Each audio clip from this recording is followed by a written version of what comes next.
नमस्कार, स्वागत है आपका आपके अपने YouTube channel Arihant Hindi education में।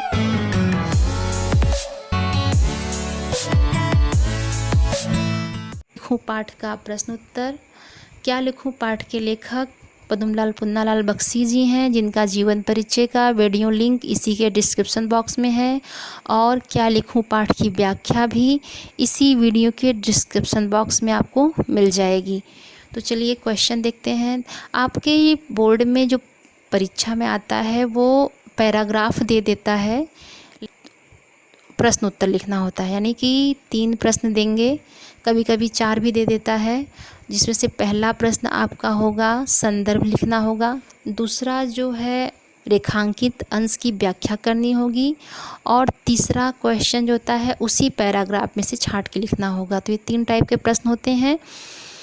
तो देखिए, स्टार्ट भी मैंने इसी से किया है। प्रस्तुत गद्यांश हमारी पठित पाठ्य पुस्तक में संकलित क्या लिखूं पाठ से उद्धृत है।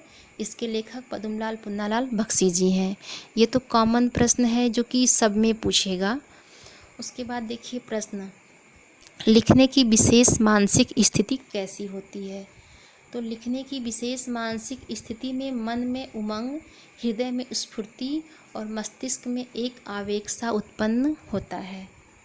यानी लिखने के लिए विशेष मानसिक स्थिति कैसी होनी चाहिए, तो मन में उमंग होना चाहिए, हृदय में स्फूर्ति होनी चाहिए और मस्तिष्क में एक आवेग उत्पन्न होना चाहिए, तभी कोई लिख सकता है। फिर है निबंध की किन विशेषताओं का उल्लेख किया गया है। तो उत्तर देखिए, निबंध में सच्चे भावों की अनुभूति होती है, जो लेखक अनुभव करता है उसे ही अभिव्यक्त करता है। अगला क्वेश्चन है, ढोल की कर्कशता समीपस्थ लोगों को कब कटु प्रतीत नहीं होता। तो जब कोई विवाह का अवसर रहता है तब ढोल की आवाज़ मधुर लगती है, क्योंकि उस ढोल की आवाज़ में आनंद का शोर, उत्सव व प्रेम का संगीत तीनों मिले होते हैं। तरुण और वृद्ध दोनों क्या चाहते हैं। तरुण और वृद्ध दोनों वर्तमान से असंतोष करते हैं, क्योंकि तरुण भविष्य को वर्तमान में लाना चाहता है और वृद्ध अतीत को वर्तमान में देखना चाहता है। मतलब तरुण मतलब समझ ही रहे हैं, युवक, वो भविष्य यानी भविष्य को जीता है वर्तमान में, और जो वृद्ध होता है वो अपने बीते हुए समय को याद करता है। फिर है, तरुण जीवन संग्राम के अनुभव किस प्रकार से देखना चाहते हैं।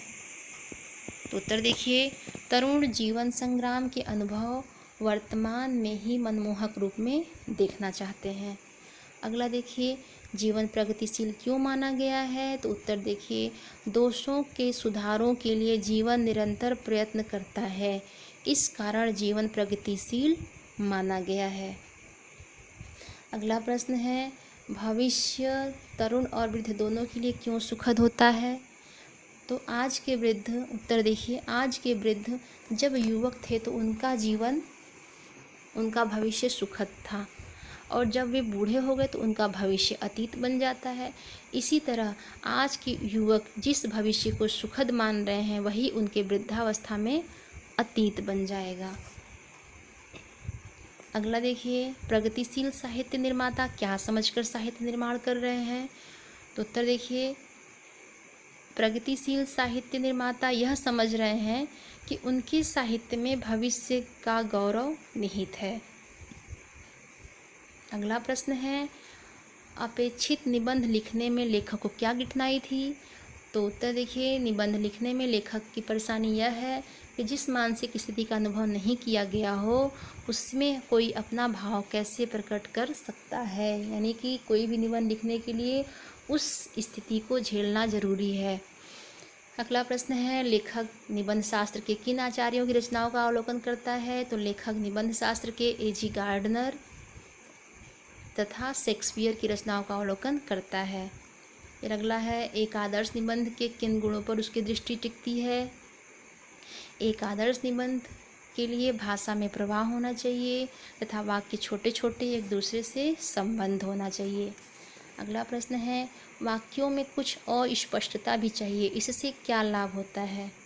उत्तर देखिए, वाक्यों में अस्पष्टता होने से निबंध में गंभीरता आ जाती है। यानी निबंध में गंभीरता लाने के लिए वाक्यों में कुछ अस्पष्टता रखनी चाहिए।